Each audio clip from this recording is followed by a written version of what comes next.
नहीं नहीं नहीं, मैं नहीं करण, आप ही ट्राई कीजिए। आप तो मुझे मौत के मुंह में डाल रहे, आप ट्राई कीजिए। अरे डरो मत, मैं हूं ना तुम्हारे साथ। देखो, हिम्मत करने वालों का ना भगवान भी साथ देते हैं। अब इसे भगा दो यहाँ से। जाओ जाओ, आगे बढ़ो। तुमने वो गब्बर की लाइन नहीं सुनी? जो डर गया वो मर गया। अभी तक तो इस घर की गाड़ी रेंगते रेंगते चल रही है, लेकिन अब मैं इस घर की गाड़ी को हवाई जहाज की तरह दौड़ाऊंगी और फिर हवा में उड़ा दूंगी। आप बस देखते रहिए। नायशा, इस घर में जमीन पे चलने वाले लोग रहते हैं, हवा में उड़ने वाले नहीं। तुम्हारे उस हवाई जहाज पर कोई नहीं बैठेगा, और तुम इस घर की बहू नहीं। लोहड़ी वाले दिन हमने जो भी किया वो सिर्फ रुद्र का दिल रखने के लिए किया, तुम्हारे लिए नहीं।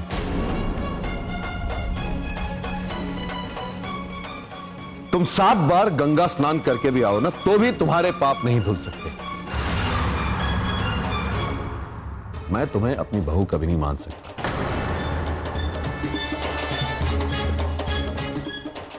और हां, इस घर की गाड़ी प्यार और विश्वास के पहिए पे चलती है, धोखे और फरेब के पहिए पे नहीं। इस गाड़ी को चलाना तो दूर, तुम इस पर बैठने के लायक भी नहीं हो। तुम आस्था पुत्र की बराबरी करना चाहती हो। तुम इसके पैरों के धूल के बराबर भी नहीं।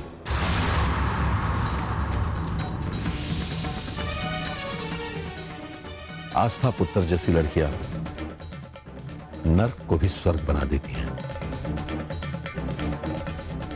और तुम जैसी लड़कियां अगर स्वर्ग में भी जाए ना, तो उसे भी नर्क बना दें। और एक और बात, आस्था पुत्र इस घर को चलाती नहीं, ये तो सिर्फ एक इशारा करती है, और घर अपने आप इसके साथ साथ चलने लगता है। आस्था पुत्र इस घर की बहू नहीं, बेटी है। और बस ससुर जी, बस आज के लिए ना इतना ही काफी है। काफी प्रवचन सुन लिए मैंने आपके।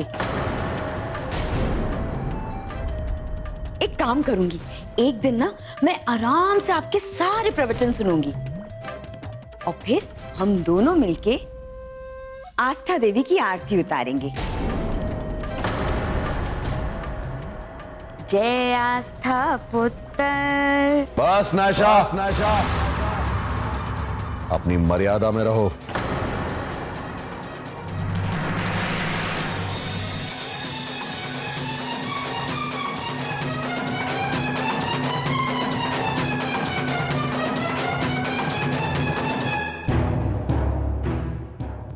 बदतमीजियां बढ़ती जा रही हैं।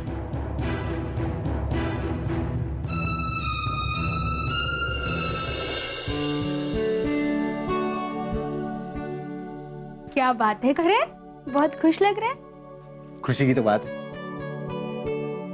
मुझे नहीं बताएंगे अपनी खुशी का राज? राज जैसा कुछ नहीं है। मेरे ऑनलाइन फैंस हैं जो मेरे म्यूजिक को बहुत पसंद करते हैं, मेरी बहुत तारीफ करते हैं। ये देख के दिल खुश हो जाता है। अच्छा जी, आप इतने पॉपुलर हैं? और नहीं तो क्या। लेकिन वही होता है ना, घर की मुर्गी दाल बराबर। अब तुम्हें मेरी कीमत का क्या पता। देखो, खुद ही देख लो, मेरे फैंस ने कितना अच्छा अच्छा लिखा है मेरे बारे में। लाइए, मुझे दिखाइए। हाँ, देखो देखो।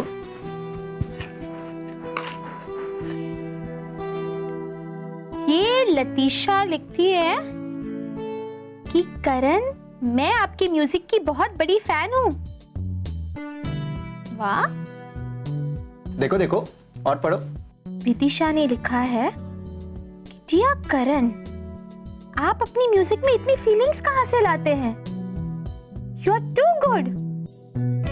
वाह करण। और प्रकाश लिखते हैं, करण बेटा, अगर मैंने आपकी म्यूजिक नहीं सुनी होती तो जिंदगी में कुछ मिस कर जाता।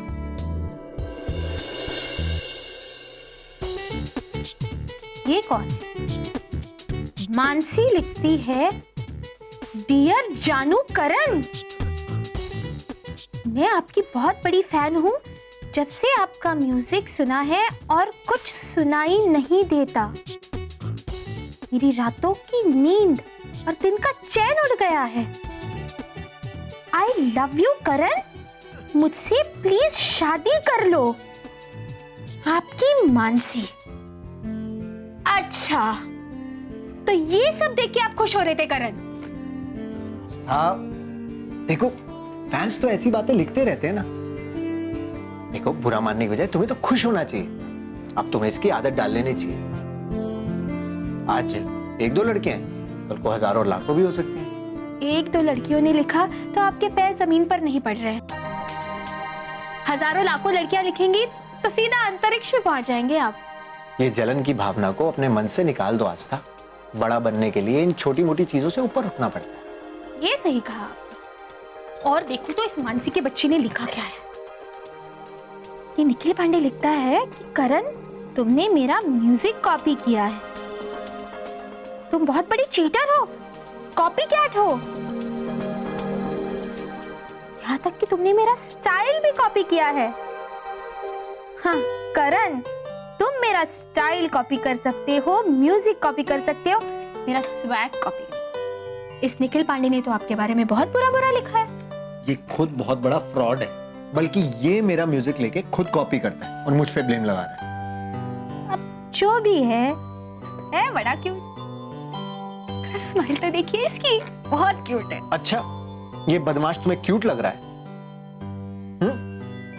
हाँ, तो आपको अगर मानसी अच्छी लग सकती है तो मुझे निखिल अच्छा नहीं लग सकता। लेकिन ये निखिल पांडे ना मेरा दुश्मन है। ठीक है, तो मैं किसी और को ढूंढती हूँ फिर। कोई जबरदस्ती है क्या?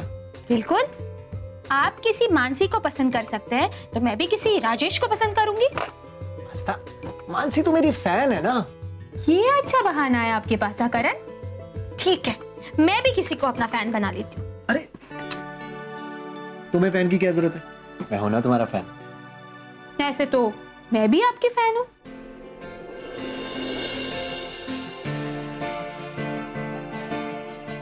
करण, हम भी ना बच्चों की तरह लड़ते हैं। इतने बड़े हो गए हैं, अभी हमारी लड़ने की उम्र नहीं रही है। हम ही पापा बनने वाले हैं। हमें लाइफ में थोड़ा सीरियस होना चाहिए। हाँ, ये तुमने सही कहा। एक काम करते हैं, मॉम और डैड की तरह आज से मैं तुम्हें आस्था जी बुलाऊंगा और तुम भी मुझे करण जी बुलाना, ठीक है? जी बुलाने से समझदारी नहीं आ जाती। क्या क्या कहा तुमने? कुछ नहीं। आस्था, और शैतान हो गई हो तुम। वैसे एक बात कहूं, ना ही मुझे बड़ा बनना है ना ही मुझे समझना है। बाप बनने का ये मतलब नहीं है कि मैं अपनी बीवी की जुल्फों से खेल नहीं सकता, उससे हंस के बातें नहीं कर सकता, उसकी आंखों में झांक नहीं सकता, उसे प्यार नहीं कर सकता। बस बस बस, वॉशरूम जाके आती। सर मैं भी तो देखूं, ये मानसी नाम की बला है कौन? करण, बेटा करण, ये मानसी को भूल जा वरना फंस जाएगा।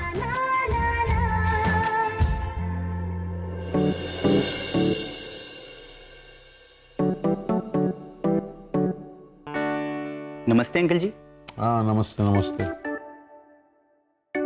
ये मैं क्या सुन रहा हूँ अंकल जी? पता नहीं, मुझे तो कुछ सुनाई नहीं दे रहा। लेकिन मैंने तो बहुत कुछ सुना है अंकल जी। अब तूने जो सुना ये तू ही बता सकता है, मुझे क्या पता तूने क्या सुना। अंकल जी मैंने सुना कि कल घर में एक चोर आया था।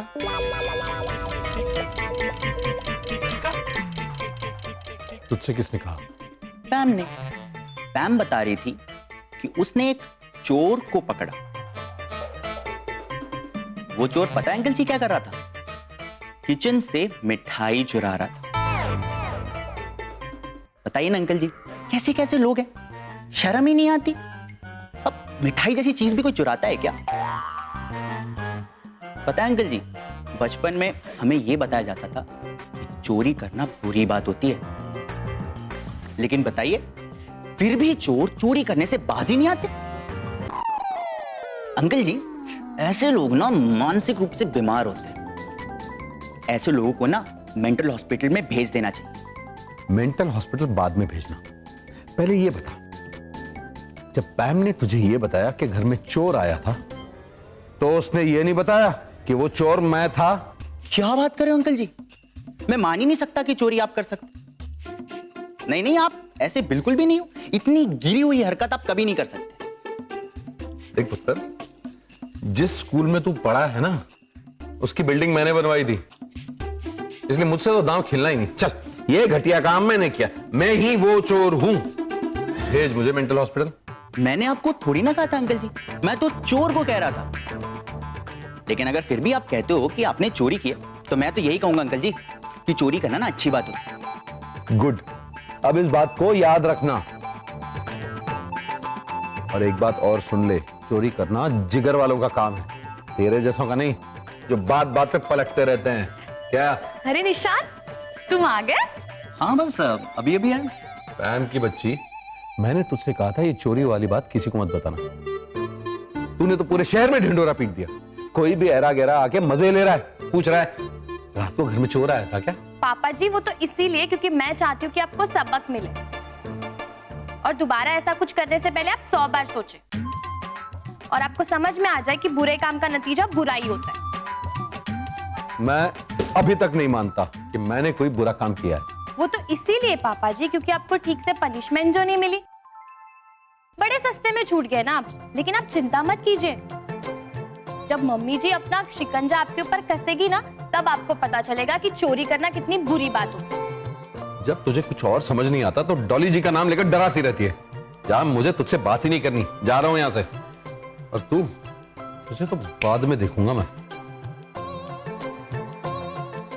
निशान, तुम भी ना, मैंने तुम्हें मना किया था कि पापा जी के सामने ऐसी कोई बातें मत करना, लेकिन फिर भी तुम भी कमाल करती हो पैम, हाथ में हथियार देकर ये कहती हो कि मैं दुश्मन पे वार ना करूं।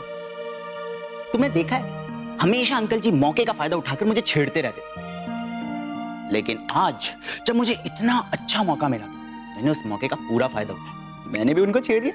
बड़ा मजा आया। ठीक है, अब मिल गई ना तुम्हारे कलेजे को ठंडा। तुम भी ना निशान एकदम बच्चे हो। अच्छा ये सब छोड़ो, मुझे ये बताओ कि तुम इतने जल्दी कैसे आ गए? मैं आसपास था, सोचा यहाँ चलाऊं। आसपास था मतलब तुम क्या मेरे घर के चक्कर काटते रहते हो? क्या करूं पैम, प्यार में ऐसा ही होता है, थोड़ा पागल सा हो गया हूं। जाता कहीं हूं, पहुंच यहाँ जाता हूं। ऐसा लगता है जैसे शहर की सारी सड़कें तुम्हारे घर तक पहुंचने के लिए बनी है।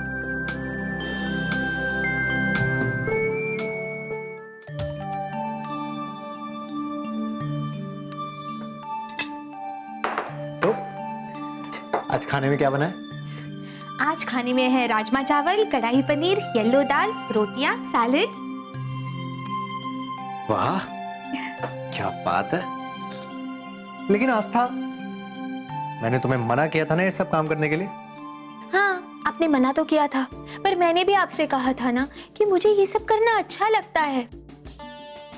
काम करना मैं अपनी डेली एक्सरसाइज मानती हूँ। तुम हार नहीं मानने वाली ना आस्था? क्यों मानूं? एक औरत को कभी हार नहीं माननी चाहिए। One should always fight for their right. एक औरत को अपने हक के लिए हमेशा लड़ते रहना चाहिए। अच्छा, चलो ठीक है, अब तुम लड़के दिखाओ।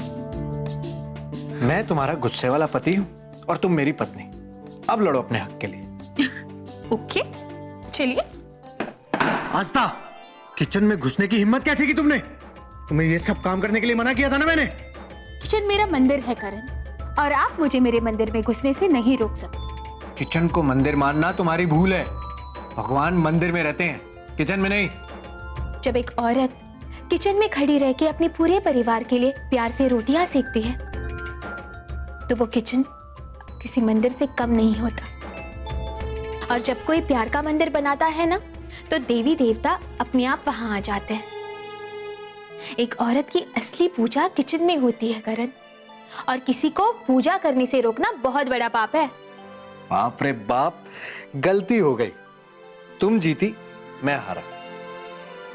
अगर तुम्हें मेरी बात नहीं माननी तो मत मानो। ऐसी बात नहीं है करण, आप अगर प्यार से मेरी जान भी मांगेंगे ना तो मैं जान भी दे दूंगी। नहीं, अपनी जान तुम अपने पास ही रखो, मुझे नहीं चाहिए। डैड,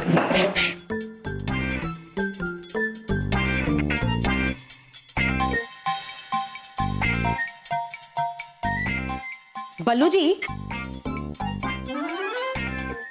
ज्यादा भोले बनने की कोशिश मत कीजिए। मुझे पता है ये काम आपने ही किया है। कौन सा काम, कैसा काम, मुझे कुछ पता नहीं। मैं तो यहाँ चुपचाप बैठे खाना खा रहा हूँ। क्या हुआ मॉम? क्या बताऊं पुत्र, ये बल्लू जी भी ना मेरी अलमारी से मिठाई निकाल कर खा गए। अब ये कोई बच्चे तो नहीं है कि इनके कान खींचूं मैं। वेरी बैड डैड, आपका आतंक दिन ब दिन बढ़ता ही जा रहा है। अरे आप तो सीरियल किलर हो गए, पहले किचन अब अलमीरा। डैड ऐसे चलता रहा ना तो आपके पीछे पुलिस छोड़नी पड़ेगी। हाँ पापा जी, अगर आप ऐसे ही करते रहेंगे ना तो मैं भी किचन को ताला लगाऊंगी। आस्था पुत्र, तू भी? अरे मैं बेगुनाह हूं, मैंने कुछ नहीं किया है। लगता है इस घर में कोई मेरे खिलाफ साजिश कर रहा है। कोई है इस घर में जो मुझे फंसाना चाहता है। हाँ, अब बदनाम हो चुके हैं बल्लू जी, अब आपकी बात पर कोई विश्वास नहीं करने वाला। पूरी दुनिया मेरे खिलाफ हो जाए पर मैं सच्चाई से पीछे नहीं हटूंगा। सच्चाई के लिए मरते दम तक लड़ता रहूंगा और एक न एक दिन यह साबित कर दूंगा कि मैं वो मिठाई चोर नहीं हूं। बैठिए। आपने नहीं की होगी, आपके हाथ और मुंह ने मिलकर आपके खिलाफ साजिश की होगी, है ना? अब बातें मत बनाइए और खाना खाइए। आस्था पुत्र, बाकी लोग कहाँ हैं? जी, पैम निशान के साथ बाहर गई है, रुद्र को भूख नहीं है और नायशा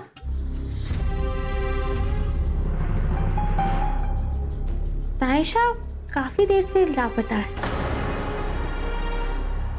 ये नायशा आजकल सारा दिन गायब रहती है, जाती कहाँ है ये? पता नहीं पापा जी, लेकिन उसकी हरकतें कुछ ठीक नहीं लग रही हैं मुझे। जरूर कोई ना कोई चाल पकड़ी होगी इसके दिमाग में।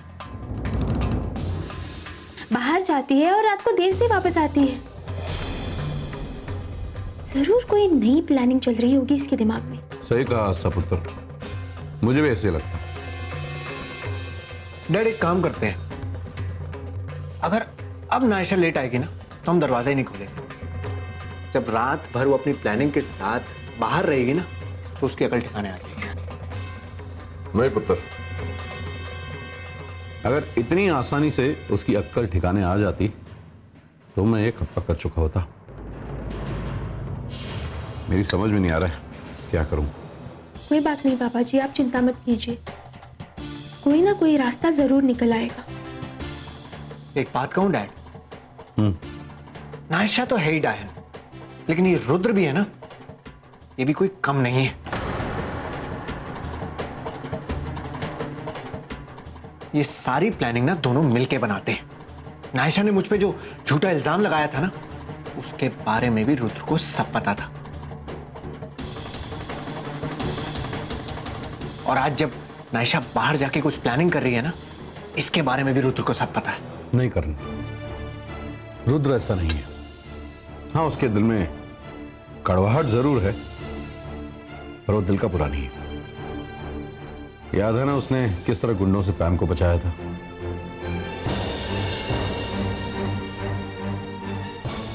तेरे दिल में उसके लिए जो भी नफरत है उसे निकाल दे। मान ले तेरा भाई है वो। कैसे मान लूं डैड? उसके बात करने के तरीके को देखा है?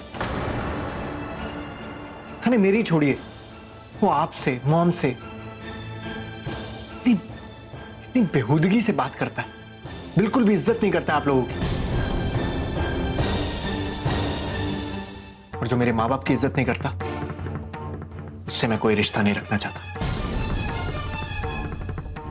चल छोड़, धीरे धीरे सुधर जाएगा। तू खाना खा। वैसे डॉली जी, आपको उस चोर के बारे में पता चला? मिठाई चोर? वो तो बहुत पहले ही पता चल गया था। चलिए ठीक है, मैं भी आपको एक ब्रेकिंग न्यूज दे ही देता हूं। मैं अब सिर्फ सच कहूंगा और सच के सिवा कुछ नहीं कहूंगा। वो मिठाई की चोरी मैंने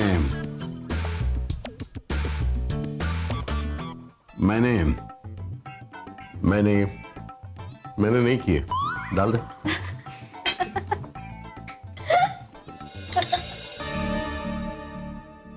रुद्र,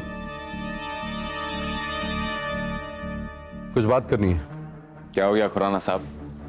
लेक्चर देने की तलब लग गई है क्या? तलब बुरी चीजों की लगती है जैसे तुम्हारी बीवी को लगती है। खुराना साहब, कुछ पता है उसका? कहाँ है वो? होगी यहीं कहीं। तभी तो कहता हूँ होश में रहा कर। घर में नहीं है वो, कई घंटों से गायब है। अरे तो वापस आ जाएगी ना खुराना साहब। आप क्या चाहते हैं? उसके हाथ पैर बांध के रखूं? बांध के रखने को कौन कह रहा है बेटा, पर कम से कम अपनी बाइंडिंग उसके साथ सही रख सकता है ना। देख बेटा, रिश्तों की बाइंडिंग किताब की बाइंडिंग की तरह होनी चाहिए। अगर दोनों तरफ से बाइंडिंग की जाए किताब पढ़ने के काम नहीं आएगी, और नहीं की जाए तो पन्ने उड़ जाएंगे। इसलिए एक तरफ की बाइंडिंग जरूरी है। वो तेरी पत्नी है, कहां जाती है दिन भर, कहां गायब रहती है और कितने बजे आती है तुझे पता होना चाहिए, पर तुझे कोई फिक्र ही नहीं है। खुराना साहब, आपको नहीं लगता आप कुछ ज्यादा बोल रहे हैं? अभी रिश्तों की किताब बना रहे हैं, फिर मन करेगा तो चेयर बना देंगे, दीवारें बना देंगे। आपको तो शायर होना चाहिए था। कहां ये प्रॉपर्टी वाले धंधे में फंस गए? खुराना साहब, मेरी जिंदगी का सिद्धांत है, जियो और जीने दो। और आपकी? खुद जियो और दूसरे को जीने मत दो। अरे अगर नायशा कहीं गई है तो हो सकता है जरूरी काम से गई होगी। आप भी तो घर से बाहर जाते हैं। उसने कभी आपसे पूछा कि कहां जा रहे हैं, कब वापस आएंगे? नहीं ना। बेटा, दूध का जला छाछ भी फूंक फूंक कर पीता है। तू मेरे सामने मान या न मान, पर ये तू भी अच्छी तरह जानता है कि वो कैसी है। राणा साहब, मेरी बीवी जैसी भी है अच्छी है, लेकिन ये तो दुनिया है ना, जो अच्छे लोगों को भी बुरा साबित करने में लगी रहती है। आप लोग भी वैसे ही हो। राणा साहब, मेरी बीवी की चिंता छोड़ दीजिए और नजर रखिए अपनी प्यारी बहू आस्था पर। आस्था मेरी बहू नहीं, बेटी है, और मुझे उस पर नजर रखने की जरूरत नहीं, बल्कि उसी की नजर है इस पूरे घर पर, और उसी की वजह से हम बचे हुए हैं। वरना तेरी बीवी सारी प्रॉपर्टी अपने नाम करवा लेती और हमारे साथ साथ तुझे भी सड़क पर ले आती। खुराना साहब, हर सिक्के के दो पहलू होते हैं। एक वो जो आप लोग साबित करना चाहते हैं और दूसरा वो जो सच है। आप लोग यही साबित करना चाहते हो ना कि इस प्रॉपर्टी वाले केस में नायशा का हाथ था, उसने खेला था ये खेल। तो मैं कैसे विश्वास कर लूं कि ये आस्था की चाल नहीं थी? हो सकता है उसकी ये चाल हो मेरी बीवी को बदनाम करने के लिए। रुद्र, मैं तेरी कोई क्लास नहीं ले रहा था, सिर्फ तुझे समझा रहा था कि नायशा तेरी बीवी है, तुझे उसका ध्यान होना चाहिए। कहां जाती है, किससे मिलती है, क्या करती है। कहीं ऐसा ना हो कि बहुत देर हो जाए और बाद में तुझे पछताना पड़े। खुराना साहब, पछताते वो हैं जो दूसरों पे ताने मारते हैं, और देर उन्हें होती है जिनकी घड़ी में हमेशा 12 बजे रहते हैं। मेरी बीवी पे कीचड़ उछालेंगे खुराना साहब तो खुद के चेहरे पे कीचड़ ही कीचड़ नजर आएगा।